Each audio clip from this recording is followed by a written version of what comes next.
Welcome everyone. और आज हम देखेंगे कि स्ट्रक्चर्ड आंसर कैसे लिखते हैं। आप बोर्ड एग्जाम देने जाएंगे तो आपका ध्यान इस पर ज़रूर रहना चाहिए कि किस तरह से आपको सिर्फ एग्जामिनर से ज़्यादा नंबर निकलवाने हैं।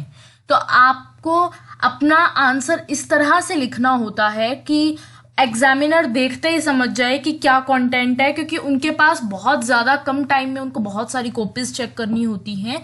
और आपको अपना आंसर अगर आप गलत तरह से प्रेजेंट करते हैं, चाहे आपने कंटेंट कितना भी अच्छा लिखा हो, वो ज़ीरो हो जाता है। तो इसीलिए हम यहाँ पर आज देखने वाले हैं कि सही आंसर का स्ट्रक्चर क्या होता है।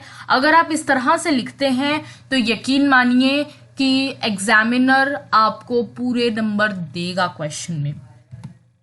सबसे पहला पोर्शन होता है इंट्रोडक्शन। देखो, इंट्रोडक्शन कहने का मतलब है आप जब भी कोई कुछ भी शुरू करते हैं, है ना, अपना आप आंसर शुरू करेंगे तो उसमें इंट्रोडक्शन लिखेंगे 30-40 वर्ड्स का, यानी कि 3-4 लाइनों का इंट्रोडक्शन होगा। और इस इंट्रोडक्शन में या तो होगा क्वेश्चन का बैकग्राउंड।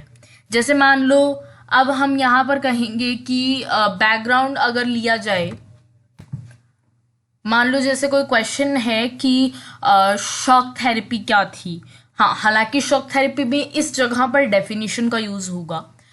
इतना दिमाग नहीं लगाना है आपको। इंट्रोडक्शन देने का मतलब यही है कि आप थोड़ा सा ब्रीफ कर दें। या तो आप बैकग्राउंड लिखें, जैसे मान लो what happened when Soviet Union disintegrated, तो आप उसमें इंट्रोडक्शन में ये लिख सकते हैं कि थोड़ा बहुत कि सोवियत यूनियन क्यों डिसइंटीग्रेट हो गया, है ना। देन आप इंट्रोडक्शन में कीवर्ड इंक्लूड कर सकते हैं। कीवर्ड क्या होता है, देखो मान लो what is Cuban missile crisis पूछा है। क्यूबन मिसाइल क्राइसिस पूछा है तो आपने कोल्ड वॉर की डेफिनेशन दे दी, यानी कि कोल्ड वॉर के बारे में कुछ बता दिया और कोल्ड वॉर और क्यूबन मिसाइल को कनेक्ट कर दिया कि Cuban missile crisis was the high point of cold war. एक तरह से इंट्रोडक्शन इस तरह से लिखा जाता है।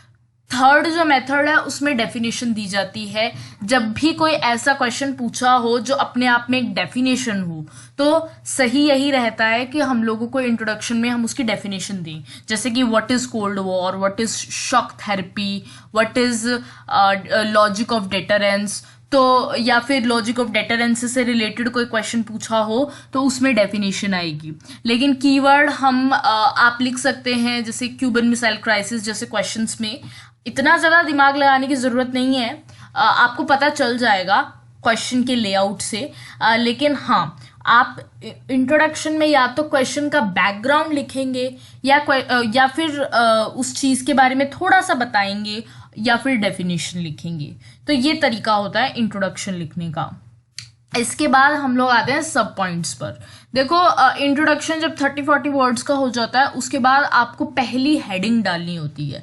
कभी भी आप पॉइंट बनाएंगे तो डायरेक्ट डिस्क्रिप्शन से चालू करेंगे तो एग्जामिनर को थोड़ा ज़्यादा पढ़ना पड़ेगा और ज़्यादा दिमाग लगाना पड़ेगा। तो आपको अपना आंसर थोड़ा ईजी बनाना है ना। तो आप लोग क्या करेंगे कि सबसे पहले हेडिंग बनाएंगे। यहाँ पर जैसे मैंने हेडिंग 1 लिखा है, तो आप मान लीजिए ये आ गया कि what were the aspects of cold war. तो आपने इंट्रोडक्शन दे दिया कोल्ड वॉर का, मतलब डेफिनेशन दे दी कोल्ड वॉर की। इसके बाद एस्पेक्ट्स लिख दिए कि इकोनॉमिकल, और फिर उसके बाद डिस्क्रिप्शन दे दिया कि वो जो अलाइज थे वो उनको पैसे देते थे मिलिट्री वगैरह मेंटेन करने के लिए। देन सेकंड आ गया आइडियोलॉजिकल, कि जो अलाइज थे वो उनकी जो सुपर पावर्स है उनकी आइडियोलॉजी फॉलो करते थे। ऐसे कर करके आपको हेडिंग्स बनानी है। हेडिंग्स बनाने के बाद हेडिंग्स ज़्यादा लंबी मत बनाना। अगर कोई क्वेश्चन की डिमांड ज़्यादा लंबी की है तो ठीक है, वरना हेडिंग्स जो है वो छोटी रखना और उसके बाद उसका डिस्क्रिप्शन देना। और अगर हो सके, वैसे ज़रूरत नहीं है, लेकिन अगर हो सके तो हेडिंग्स को अगर आप ब्लैक पेन से लिखते हैं और डिस्क्रिप्शन ब्लू पेन से तो ज़्यादा सही रहेगा। मगर ये थोड़ा सा टाइम टेकिंग होता है, तो अगर आप मैनेज कर पाओ तभी करना। अगर नहीं भी आपसे ब्लैक पेन यूज़ होता तो कोई दिक्कत नहीं है ऐसे, ठीक है। और एक बात आप अंडरलाइन ज़रूर कीजिएगा, जो हेडिंग के बाद आप डिस्क्रिप्शन लिखेंगे उसके अंदर। एक और एग्जांपल मैं आपको सब पॉइंट्स का दे देती हूँ। जैसे मान लो आपने क्यूबन मिसाइल क्राइसिस लिखना है, तो आपने थोड़ा सा इंट्रोडक्शन दे दिया, कोल्ड वॉर के बारे में बता दिया और ये बोल दिया कि it was Cuban missile crisis was the high point of cold war. इसके बाद आपने सब पॉइंट्स डाले। सबसे पहले तो डिप्लॉयमेंट ऑफ मिसाइल, ये हेडिंग 1 हो गई। इसके बाद डिस्क्रिप्शन में आपने डाल दिया कि सोवियत यूनियन ने आया और क्यूबा में मिसाइल डिप्लॉय कर दी क्योंकि उसे डर लग रहा था कि यूएसए वहां के फिदेल कास्ट्रो को हटा देगा। देन हेडिंग 2 में आपने डाल दिया यूएसए रिस्पॉन्स, और उसके बाद आपने ये लिख दिया कि यूएसए ने क्यूबा का नेवल ब्लॉकेड कर दिया और सोवियत यूनियन की जो शिप्स आ रही थी उनको इंटरसेप्ट कर लिया। फिर आपने ऐसे करके हेडिंग 3 बना दी। तो इस तरह से लिखना है। अब ये चौथा पॉइंट थोड़ा अच्छा पॉइंट है, क्रिएटिव पॉइंट। क्रिएटिव पॉइंट को हमेशा, जैसे यहाँ पर देखो, यहाँ पर मैंने बुलेट यहाँ पर अलग बनाई है, ये हेडिंग की बुलेट अलग है और क्रिएटिव पॉइंट की बुलेट अलग है। तो आप बुलेट अलग बना करके आना। हर क्वेश्चन में क्रिएटिव पॉइंट की जरूरत नहीं है, लेकिन सीबीएसई जो है उन्होंने अब नई गाइडलाइंस जारी की है जिसमें क्रिएटिव पॉइंट के नंबर ज्यादा होते हैं। मतलब इन द सेंस कि क्रिएटिव पॉइंट अगर आप इंक्लूड करते हैं तो आपके आंसर को नंबर ज्यादा मिलेंगे। ठीक है, अब क्रिएटिव पॉइंट क्या हो सकता है? क्रिएटिव पॉइंट कोई भी करंट अफेयर हो सकता है। मान लो क्वेश्चन आ रहा है इंडिया चाइना रिलेशंस का और आप आज की बात कर रहे हो, आप आज इंडिया का आज का क्या सिनेरियो है। लेकिन एक चीज याद रखना कि जो क्वेश्चन है और क्रिएटिव पॉइंट की लेंथ है और जो ये इनकी लेंथ है, ये ऐसा नहीं होना चाहिए कि क्रिएटिव पॉइंट की लेंथ बहुत ज्यादा हो गई और आपका जो मेन आंसर है उसकी लेंथ बहुत कम हो गई। आपको क्रिएटिव पॉइंट बहुत छोटा लिखना है, सिर्फ 2 या 3 लाइन ही लिखनी है, और लेकिन 3 भी ज्यादा ही है, 2 लाइन लिख दो काफी रहेगा। ठीक है, 2-2.5 लाइन दैट्स इनफ। तो आप जैसे कोई भी करंट अफेयर लिख सकते हैं कि आज के सिनेरियो में क्या चल रहा है, या फिर कोई इंपॉर्टेंट इवेंट जो कि करंट तो नहीं है लेकिन जब हुआ था तो बहुत इंपॉर्टेंट था मगर एनसीईआरटी में नहीं दिया हुआ। जैसे मान लो कोई भी समिट हुई थी जिसमें बहुत ज्यादा इंपॉर्टेंट कुछ बताया था, तो वो चीज आप लिख सकते हो जो कि बहुत ही ज्यादा इंपॉर्टेंट चीज अगर कहीं हुई थी तो।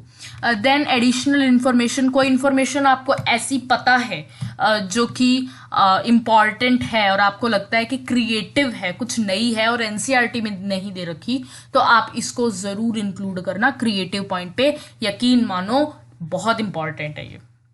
हाँ, हर क्वेश्चन में जरूरत नहीं है जिसमें आप इजी में कर पाए वो करें। दैट बस मेन चीज यही है कि जो करंट अफेयर्स देखते रहें, न्यूज़पेपर पढ़ते रहें और एडिशनल इंफॉर्मेशन के लिए हमेशा अपने कान खुले रखें। That's it. Then conclusion, last point आता है कंक्लूजन। कंक्लूजन में या तो हम एनालिसिस करते हैं कि जब हमने इतना बड़ा क्वेश्चन लिखा तो हमने क्या समझा, या फिर हम इनकी समरी दे देते हैं, ये भी कंक्लूजन हो सकता है, या फिर इसका आफ्टर मैथ बताते हैं कि ये सब हो गया, इसके बाद इससे क्या हुआ, ये हम बताते हैं। ठीक है, मान लो क्वेश्चन आया कि revival of the economy of post communist Nations, कि वो कैसे रिवाइव किए, तो आप यहाँ पर बता सकते हैं कि ऐसे रिवाइव किया कि उन्होंने अपना तेल बेचा और जो भी है, और फिर कंक्लूजन में आप लिख सकते हैं कि फाइनली वो रिवाइव हो गए और रिवाइव होने के बाद उन्होंने क्या किया, तो वो आफ्टर मैथ में आ जाएगा। समरी में ये आ जाएगा कि ये जो पॉइंट्स हैं, हेडिंग्स हैं, इन्हीं की एक समरी बना करके रख दी हमने, या फिर एनालिसिस कि हमने इससे क्या समझा, ये जो क्वेश्चन हमने लिखा है इससे हमने क्या समझा, तो वो चीज कंक्लूजन में आती है। इस तरह से आंसर लिखोगे, नंबर पक्के हैं तुम्हारे, टेंशन ही नहीं लेनी। Okay, so this is the end of this video. Thanks for watching it, stay tuned for more.